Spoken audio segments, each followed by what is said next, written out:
Basketball has its sixth man, the unsung hero who comes off the bench to help his team to victory. Football has its 12th man, an unseen but powerful energy that urges the home team forward. Now, Christianity has its 13th apostle, a faithful witness to the love, mercy, and truth of Jesus Christ. How about you? Will you be the 13th apostle? In the name of the Father, and the Son, and a tape duplicator. We got a Catholic evangelism apostle that is still going strong more than 3 decades later, as are, interestingly enough, the Father and Son, but not the tape duplicator. Welcome back, ladies and gentlemen, to another episode of the 13th Apostle, where we explore the good, the beautiful, and the true of the Catholic faith and the Catholic Church.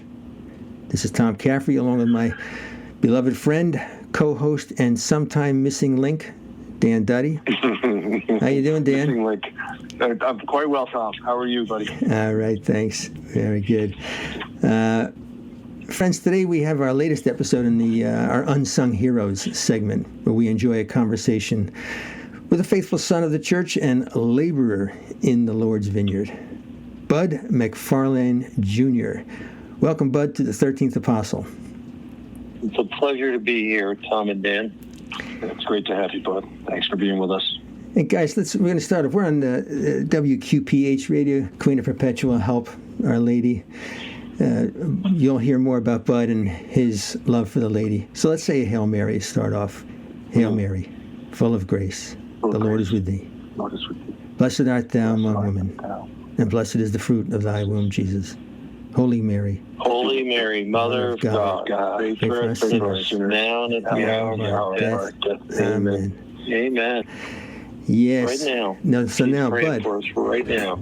Right now, way back in the low-tech days of the early 90s, I somehow found out about the Mary Foundation in Catholic City. And I saw the name Bud MacFarlane and immediately thought of President Reagan's national security advisor.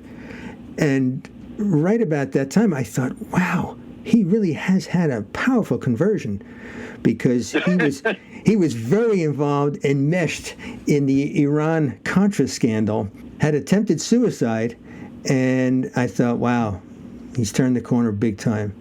And then, of course, I realized it wasn't that Bud MacFarlane Jr. So, Bud, I don't remember exactly when, but I know it was a long time ago that I first heard about you, read about you, started getting the free tapes.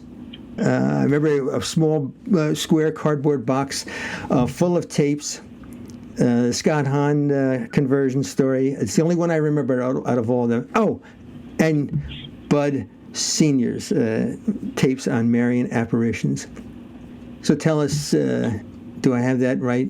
It's way back in 91, We gave away our first recording at a pro-life conference in Cleveland, Ohio in October of 1991. Wow. And there's a story there. It's a good story. It starts years earlier. Remember People's Express, the first discount airline when they deregulated under Reagan in the early 80s? Yeah, $19. I grew up in New Jersey, and I hope we have time for me to tell the reason why I'm a Red Sox fan, as long as I'm talking to Boston here. But I grew up in New Jersey, and my father and mother lived 15 minutes from Newark Airport, and he opened up the paper one morning and saw an ad for $19 flights to Buffalo, New York.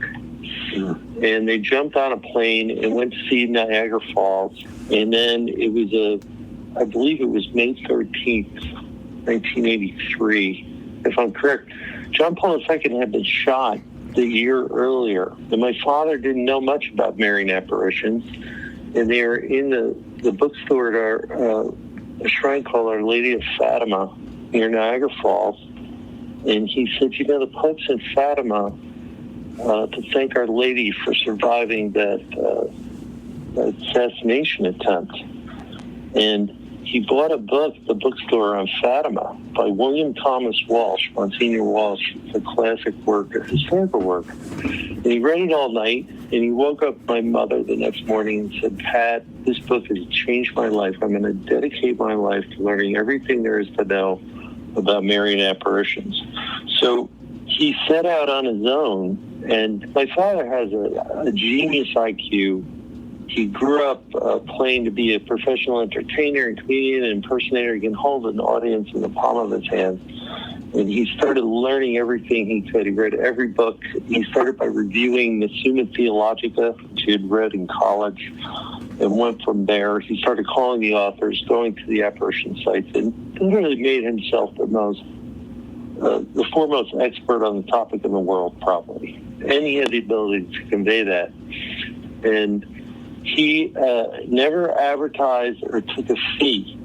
One of his fellow Knights of Immaculata, a few years later, heard him talking about Marian apparitions in a conversation, invited him to speak to the Knights of Columbus. And then another guy in that audience heard him and said, "Why don't you come speak at my parish?" And he did that. He ended up speaking to hundreds of thousands live, and then countless millions in the audio tape called Marian Apparitions Explained. When you fast forward, I had moved to Cleveland, and I got involved with helping organize a pro-life conference for Human Life International as a kind of a labor of love in our free time. And someone had recorded. My father also didn't allow himself to be recorded, which is unusual. So he had been speaking for several years at this point.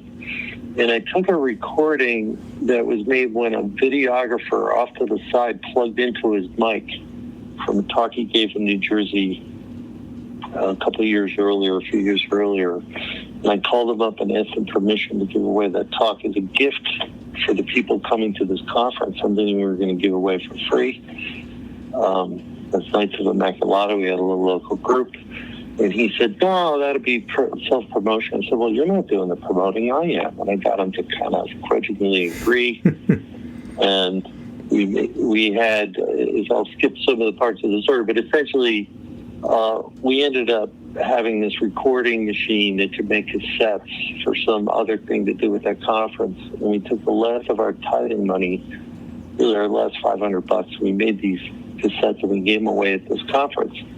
And then we gave away more, and we gave away 17,000 more. This is before the internet. And there's no telephone number. People would hear it. They'd write to the address, and we'd ship them talks by my father. And then we got the Scout Hunt talk, which is between the two of them, the two most popular Catholic recordings of all time. Now, I'm not sure with the internet, but people listening to things online, if that's still true. But many, many millions of people have heard him speak on the subject live on the radio and also especially on these recordings, which at that time was the only real way to share an hour of recording. And we just said to people, donate whatever you feel like I'm sure you did. And we had to figure out and innovate how to do it for, $1, which was about the average donation in the beginning, when everything else would cost $5 or $8 to get a audio recording back then on cassettes. And at the end of this conference, where I was running the show and the MC and I was exhausted, I was lying in bed and I sat up in bed because I saw this image in my mind of like an ocean filled with millions and millions and millions of people. Imagine like the biggest Where's Waldo picture you could ever see. It was like in waves of people going back beyond how the eye could see.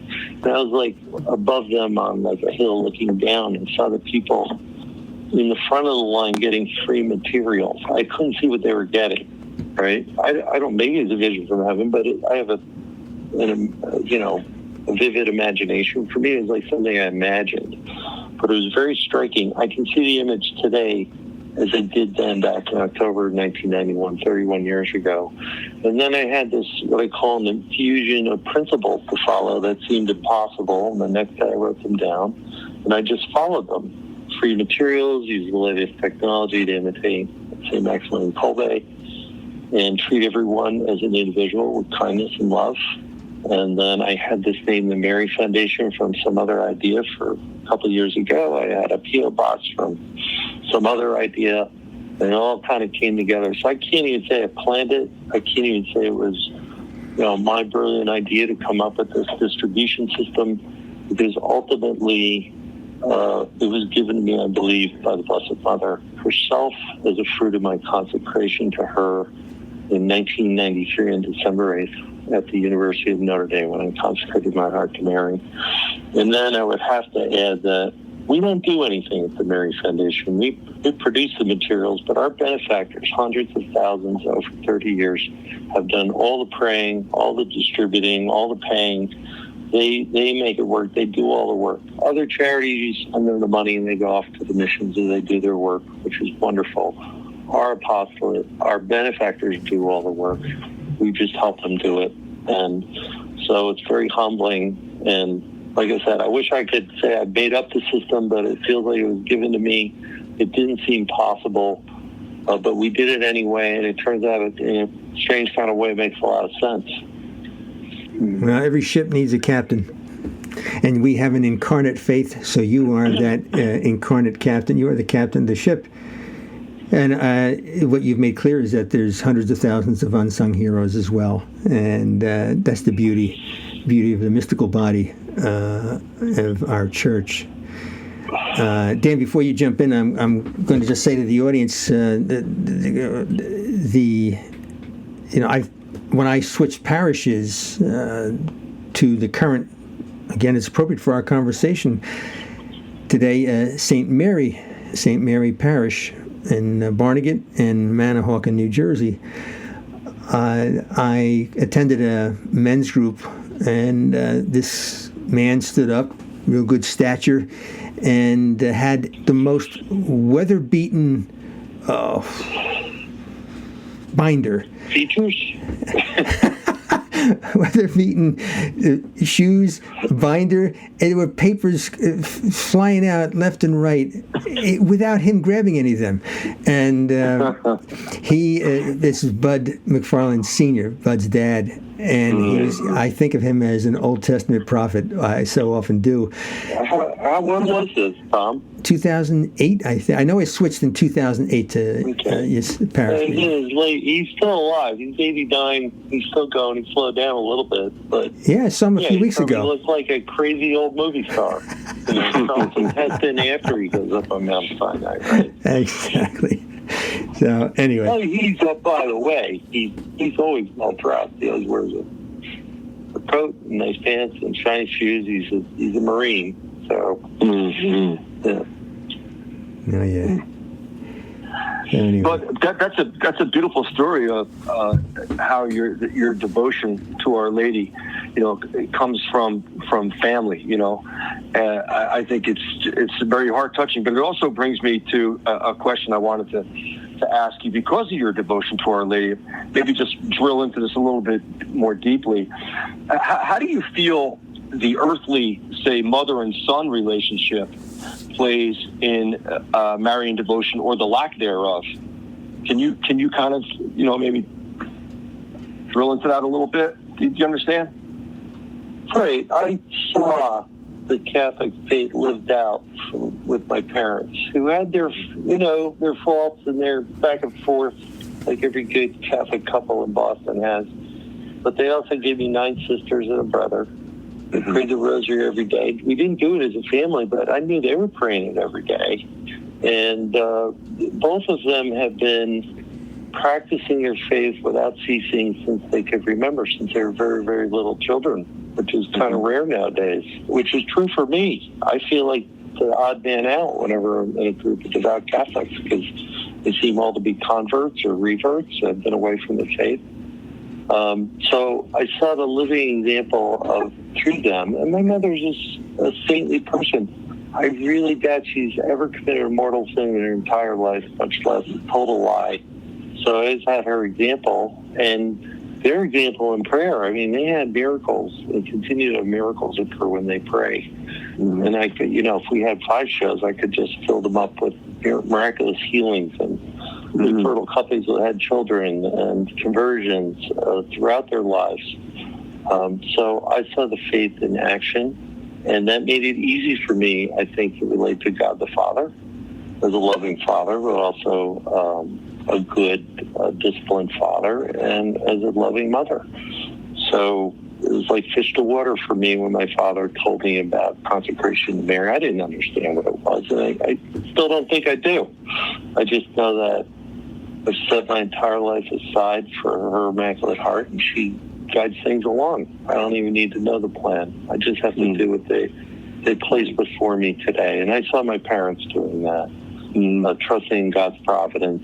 And now, I know nowadays a lot of people are shaken in their faith. It's been a very difficult couple of years for practicing Catholics, and things are never easy. We're always going to walk through the valley of the shadow of death. We have to take up our cross and follow Christ. And people listening to my voice and your voices are tempted to say, my prayers haven't been answered. But you have to just keep carrying a cross, keep getting up when you fall. And I saw an example of that as well. Thank you. So that's a good prescription for those who are in the church. But we touched upon this before we went on the air. Let's talk about those who are not in the church. We're talking mainly about young people. I'm guessing you've seen the surveys over the past several years of the spiritual but not religious. The numbers grow. Those that are considered the nuns, the N-O-N-E-S, their numbers continue to grow. You look at the surveys in Dan's in my diocese. They did the big comprehensive survey, finished I think 2 years ago, and probably in the teens in terms of percentile of those who identify as Catholic, who are active in their local parish.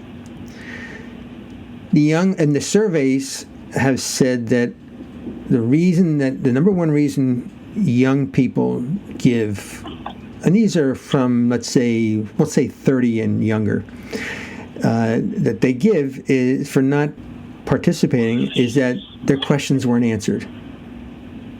They didn't have their questions answered. Now it's important to also say that that group is also half of that group. This is kind of a little bit of a throwaway statistic, but it's close. Are from broken families. So, in your apostolate, and just in your whatever you do, you think about this. Do you wrestle with this? You're not going to be around forever. Dan's not going to be around forever. Neither am I.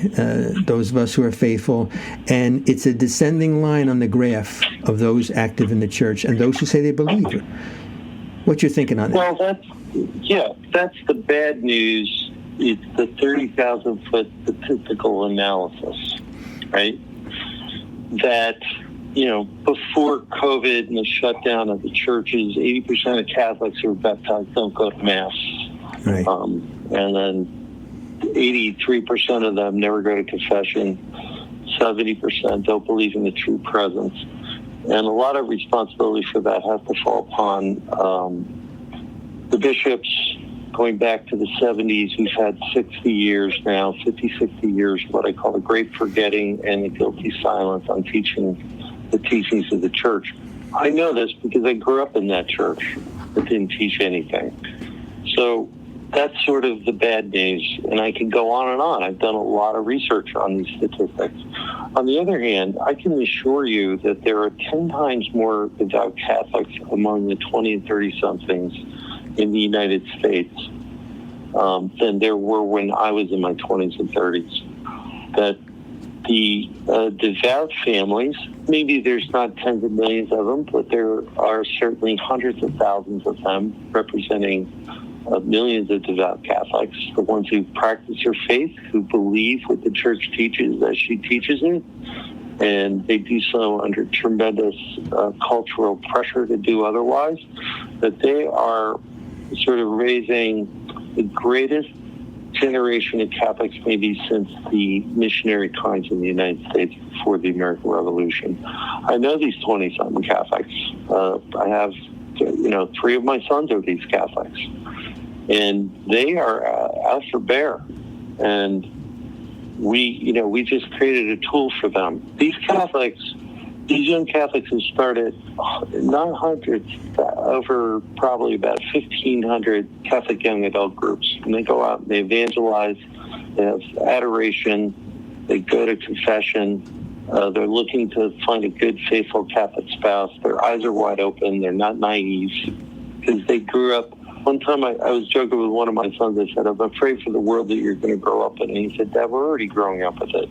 They have to deal with massive pornography addiction among their peers. They're exposed to pornography when they're kids, basically, something we never had to imagine. That's just one example.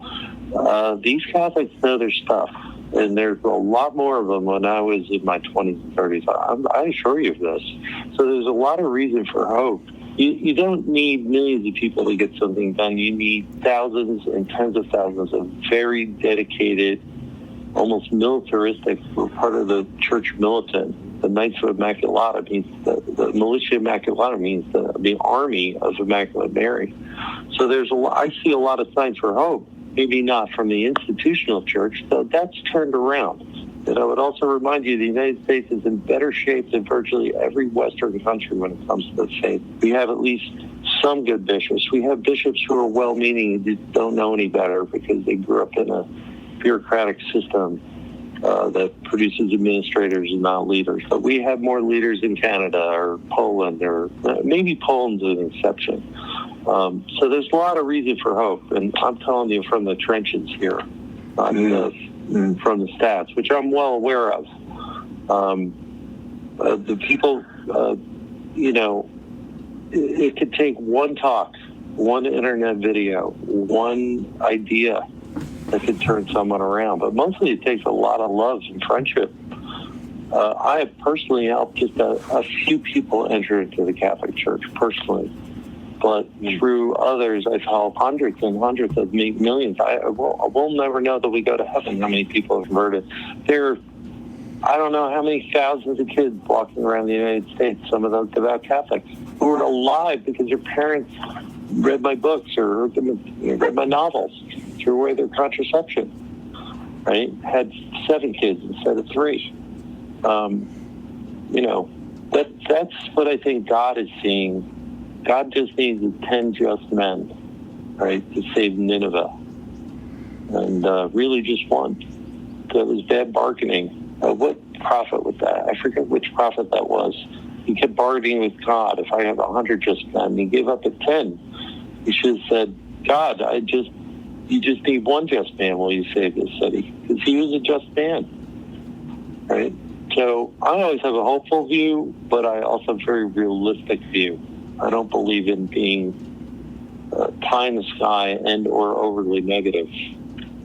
We are on the cusp of the greatest triumph of an intervention by God in the history of the world since the parting of the Red Sea or the ascension of Christ up into heaven. People have no idea. People don't know it's coming. We've been trying to tell them for 30 years. But things are coming, big things. I can give you examples just from our tiny little part of the war that we're fighting. Well, we got a few minutes left. Dan, you got something burning? Well, I think just a quick answer to the reasons for the incredible website. You have a phrase that caught my eye. It says the Catholic Church simplified, or where the church simplified, something along those lines. Does that mean simplified like for one-stop shopping, or is it simplified so that our young people especially, based on what you just said, so the church can be more understood, hence more attainable to their hearts?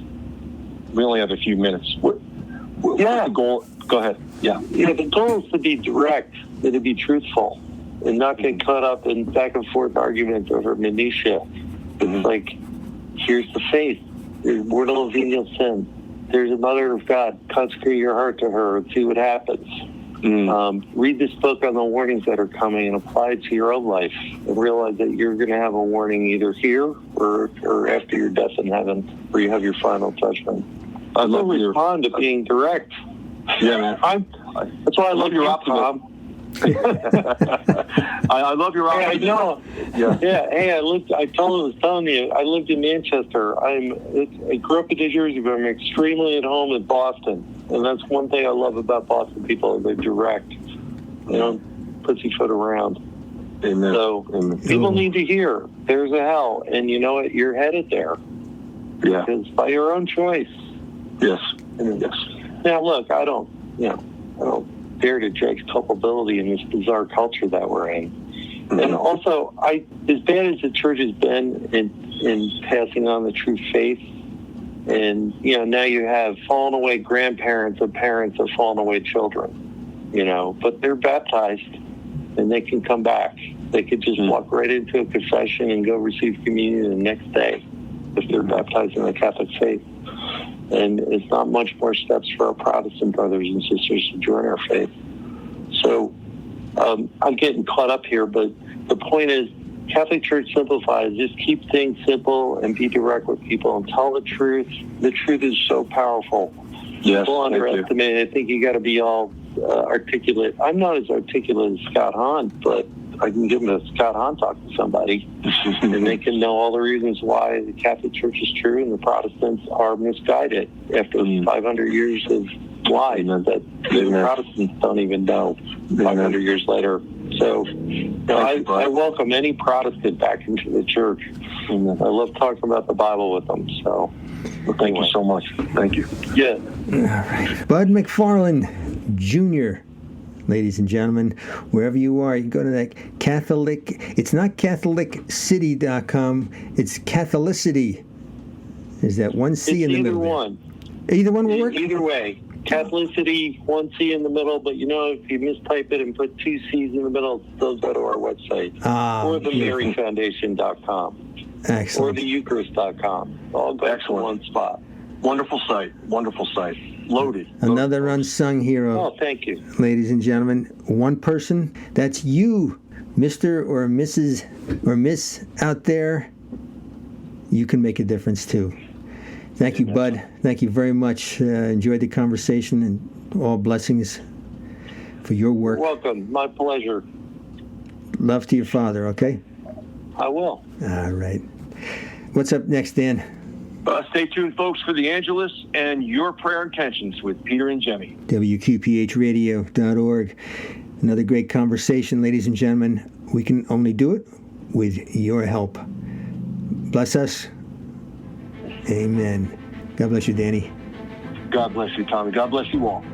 Thank you for listening to The 13th Apostle with Dan Duddy and Tom Caffrey. For more information on Dan, visit his website at www.danduddy.com or email dcduddy@gmail.com. Tom's website is faithpilgrims.com or email trcaffrey@faithpilgrims.com. How about you? Will you be the 13th Apostle?